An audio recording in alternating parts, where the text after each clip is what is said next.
wanna do now is making it last.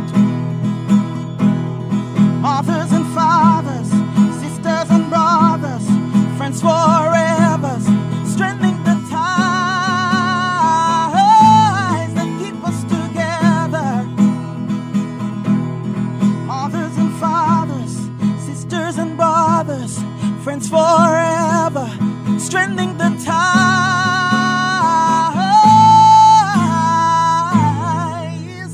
that keep us together. What are the signs of an unhealthy relationship? Now, I know you're thinking, I'm not in a relationship. What you will hear will not just apply if you're in a relationship as in man-woman, but even in terms of your friendships and even in terms of your family relationships. It's time for another conversation. This is the Making It Last podcast with your host, Noreen Daly, and I have Tamari Williams with me, who is a counseling psychologist, specifically in the area of marriage and family therapy. Welcome. Thank you. Thank you for having me. What are the signs of an unhealthy relationship? Well, one of the things that pops out for me first is if you're in a relationship, whatever kind of relationship it is, and you feel as if you're unappreciated or you're not allowed to be yourself or to have a voice, that is one of the first signs that something is not right. If you find that you define who you are based on the group or the individual that you're in a relationship with, or even your family, if you find that you have to, you're doing this particular activity or you're doing this because of tradition in the family, or because this is what your friends or because this is what your spouse thinks that you ought to do, but you're not comfortable, that could also be a sign that this relationship is not healthy. If you feel belittled and unappreciated, that can also be a sign of a unhealthy relationship. And those are just a couple of things. Sometimes individuals are in relationships not necessarily because they want to be there, but because they feel like I have to do this because I'm forced or because something's been held over my head. There are times when parents may intimidate their children by telling them, okay, you have to do this because you need this tuition, or you need a place to live, or you need this, whatever it is. So it's important that in a relationship, if you feel that you're being intimidated, that also is a sign that something is not right in that relationship. Right, I want to have you just pause right there, because somebody might be listening and say, how then do I make the distinction? For example, you said if it is that you're not comfortable, what then in terms of a mother and a child saying you must do certain things, which ultimately is for that child's good, but then the child feels uncomfortable. So how then do you make, you understand what I'm trying to say? How then do you make that distinction? Because someone might be saying, also, once I'm not comfortable with something, it means that it's unhealthy. Well, no, not in all cases. Okay. There are cases where, and it depends on the age group that the child is in. Okay. Because sometimes, as teenagers or middle childhood from 6 to 12, and adolescents 12 on to 18, they're still trying to find themselves, and they're trying to break away from parents having so much control over them, and trying to find their own individuality. So sometimes they may not necessarily agree with a particular decision, and they, not having the experience, will not know that it's for their own good. How you communicate that to them is important. Sometimes our children will ask us, why do I have to do this? Why? And we don't take the time to answer, we don't take the time to explain to them. But if we are trying to raise children who are critical thinkers, then we have to also consider helping them to understand the full picture. And sometimes even we won't always get it right away, but if they are communicated to in a particular way, whether or not they're children, or even if you have a couple and you communicate a particular thing, and you do it in a way that's effective and respectful, then they'll probably try to see from your perspective and be more understanding and say, okay, let me go with it because I respect you, and because you say it's for my own good, and because of how you've approached the situation, I can respect that and I can go with it. Sometimes it comes back down to how we communicate that. Okay. You're telling us, if you feel like you have no voice, if it is that in some way, you're defined by whether family or other people, and if you feel a sense of not feeling appreciated, Right. what are some of the other signs? There are some other obvious signs. If it is that you, and these are very negative ones and Okay. obvious ones, if you feel that you're being abused, whether verbal abuse or physical abuse, then that too can also be a deterrent, a sign that the relationship is not good. If you're in a relationship, if it's even a friendship, and you feel that you're the only one putting in effort, trying to make this relationship work, putting in the work, putting in the energy, and the other person, the other party is not pulling his or her own weight, that shows you that that person doesn't have very much interest in that relationship. So if I'm the only one investing and it's the only one who has interest in it, and I made effort to talk, I made effort to call, I made effort to remember special dates, things like those, or I made effort to listen, then it means, therefore, that it's not balanced, it's not healthy, and any healthy relationship needs to have balance for it to work. I'm happy you said that, because how then do you ensure that there is balance? It comes down to communication. It comes down to communication and your motives. Why are you in this relationship? Some persons go into relationships to what they can get out of it, right? But what are you bringing to the table? And these things have to be shared through communication. I have to tell you in the initial stage, even if it's just a friendship, I need to communicate with you what my motives and expectations are of this relationship. What is it that I want out of this relationship? If it's a case of a marriage, naturally, before you get married, you would have had time together. You would have, of course, upon engagement or prior to engagement, gotten counseling from a professional. And so those key things that probably would cause issues later on, those things would be discussed and worked out and highlighted. And your approach to certain things like financial management, those things would have to be discussed prior to, because sometimes you have friendships, for example, where one individual is a Christian and has certain values, and you were friends for years, and perhaps you became a Christian in the time that you were friends. So your values may change and some things may change. If my friend who has not yet been converted doesn't respect my decision, or doesn't respect the fact that I can't come to the party with you, or I can't do this anymore because I'm not that way anymore, and you can't respect me, you resent me, or make me to feel guilty for my decision, then that is not a good relationship, not a healthy relationship to be in. Yeah.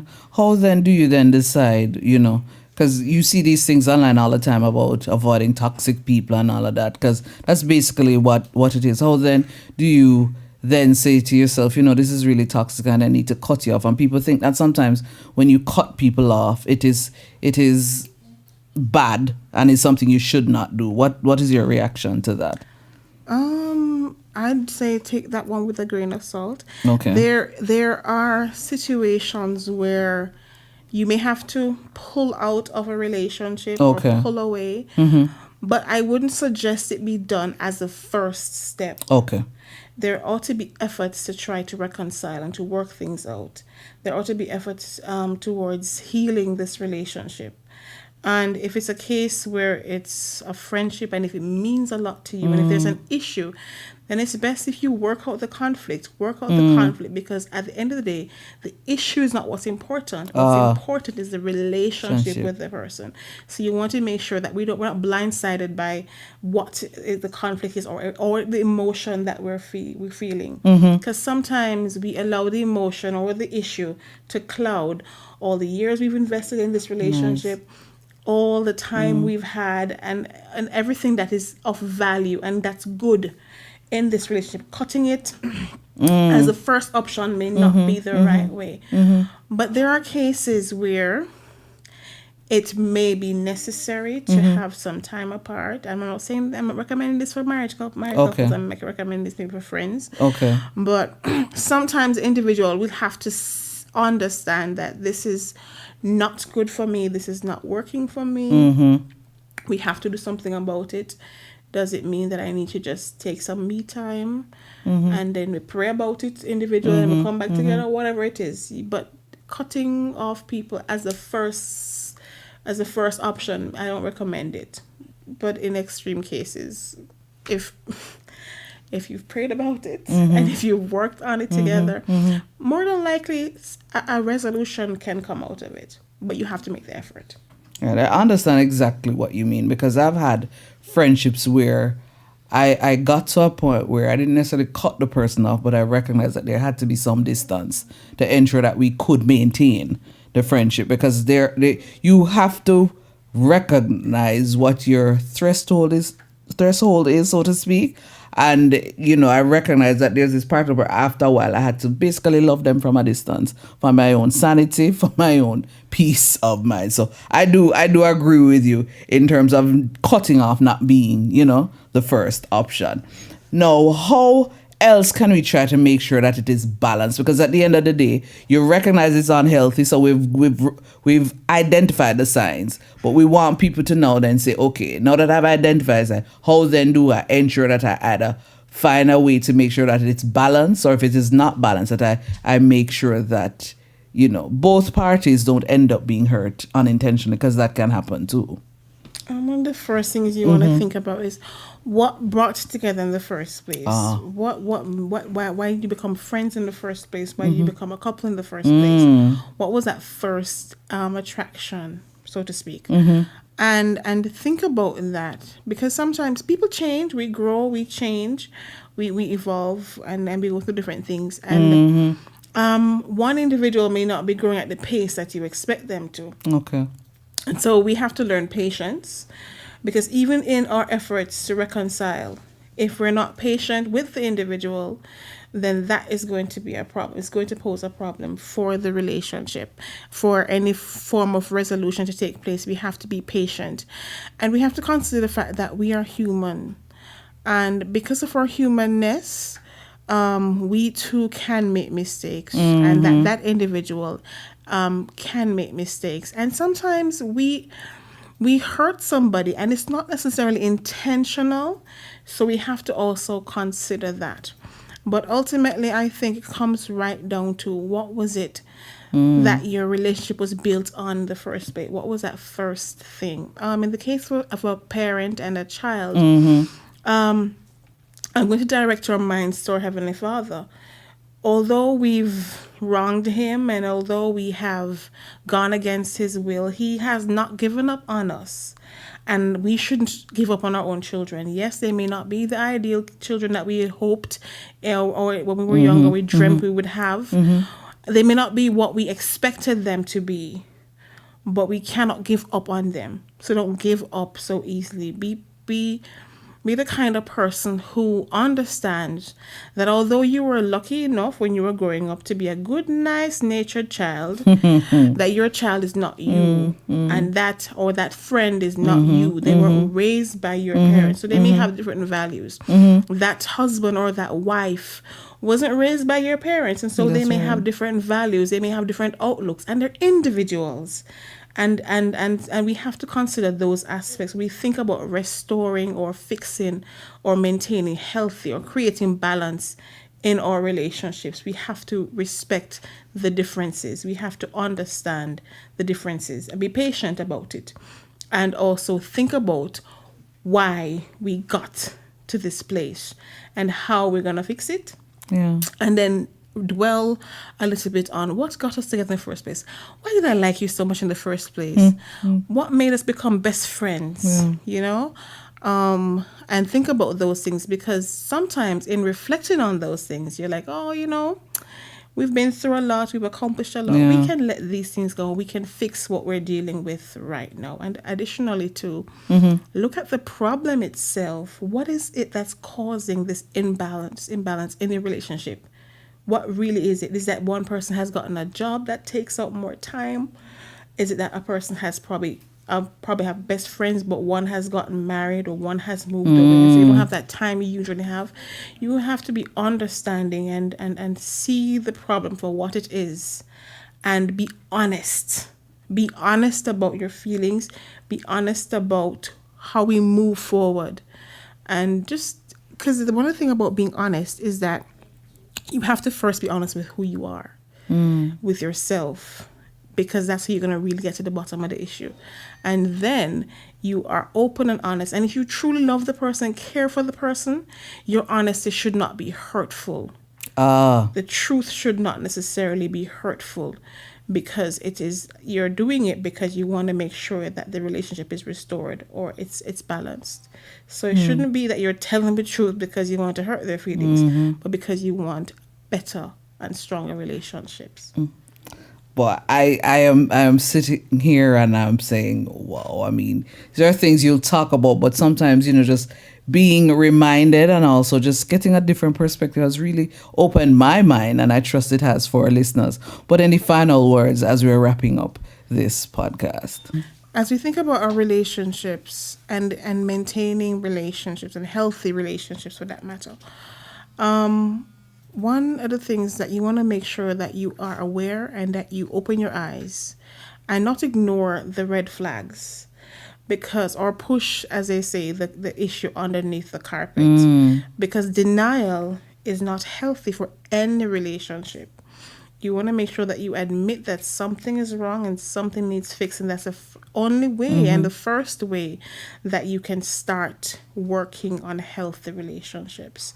And at the end of the day, we have to respect each other enough to not want to cause hurt or to tear down that person or to have unhealthy habits that will cause hurt in the other person. Thank you so much, Tamari. It was a pleasure. My pleasure too. What are the signs of an unhealthy relationship? And you were told the signs, but outside of that, most importantly, you were told some ways of trying to ensure that we have healthy relationships, making sure that it's balanced. And also you have to be patient with each other and remember that we all have our own mistakes and our own idiosyncrasies. So work with each other, be patient with each other. Until next time, this was Making It Last with Noreen Daly, where it's all about helping us to have better relationships, not just with ourselves, but with other people. You loving me, I loving you. Mothers and fathers, husbands and wives.